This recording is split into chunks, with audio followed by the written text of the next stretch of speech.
I sort of grew up around shaping bays and surfboard manufacturing, with my father being a shaper.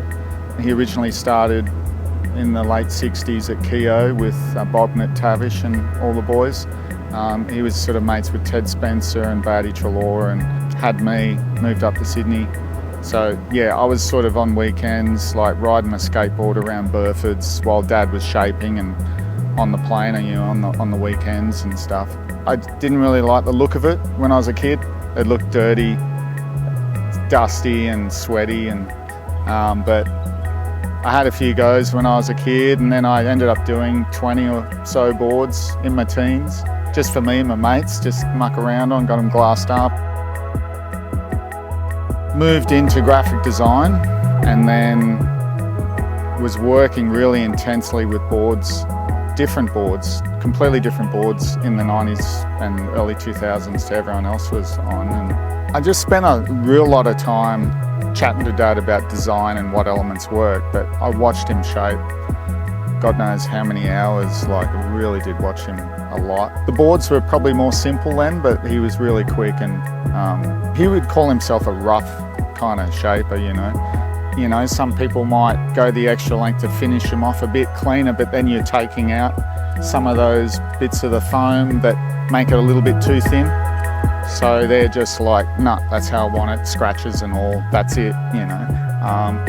I'm sort of a little bit in between those, and then you got you guys that are super OCD on getting things looking really pretty, but then they might not work as well, but then the idea is perfectly to have both. Dad had to stop shaping for health reasons, and I was like, no one else is going to want to do these boards, so I'm going to have to do it. Yeah, it kind of clicked really quickly too, and I clicked into gear, and some friends wanted boards straight away because they were really different. So I kind of gathered momentum. And meanwhile, so I was doing graphic design at Rhythm, the company that I'd been involved in for a few years, and I was working my way out of the art room there and sort of spending more time in the shaping bay. So it eventually got to 1 day a week at Rhythm and the rest of the week in the bay. You know, I'd like to build boards well, to last, and to have a real feel to them. But that's unique, because being a surfer shaper, you sort of put all of your thoughts and mental focus and feelings into that foam, and you know how it's going to go with the fin placements and all the edges and the rails, very specific rails, specific rockers, good foam, good glassing.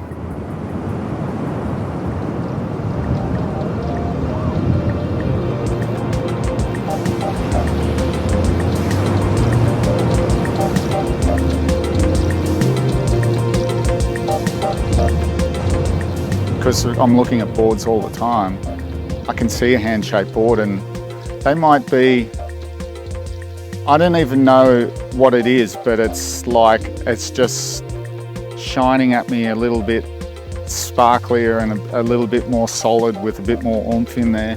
And they're a little bit more whittled down, a bit more ergonomic or something. They're just, some of the profile boards and the Aku Shaper boards can look really generic, and you sort of just see it, and you can see that in the process of the design element, there's things that come out, and I'm looking at these design elements from a shaper's perspective. Interesting, because it was so refined, and surfing had come from the 70s and all sorts of weird shapes, and it had become so refined to one particular shape, which was set up for really good surfers. They were surfing every day, quite light, really athletic. And I was a bigger guy, so I've always kind of had a little bit different equipment, you know, a little bit thicker, a touch wider. That whole fish resurgence happened in the early 2000s, and I was on a bunch of those. I grabbed some from Richie Pavel. That kind of just got me thinking and wanting to sort of access different feelings in surfing compared to, you know, just being on a thruster really, basically for 20 years.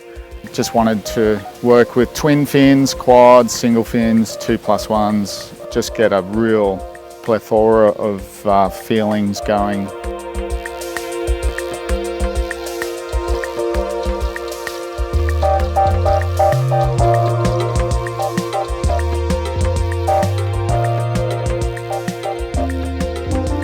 designing and the creative process is done by hand.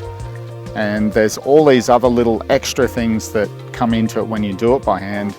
Maybe sometimes they're mistakes or there's something else, but generally you're pretty much 100% in control, and you want to be as a shaper to articulate what you want in foam. And it's like from a mind's eye perspective into a solid 3D creation, and that process is just really satisfying.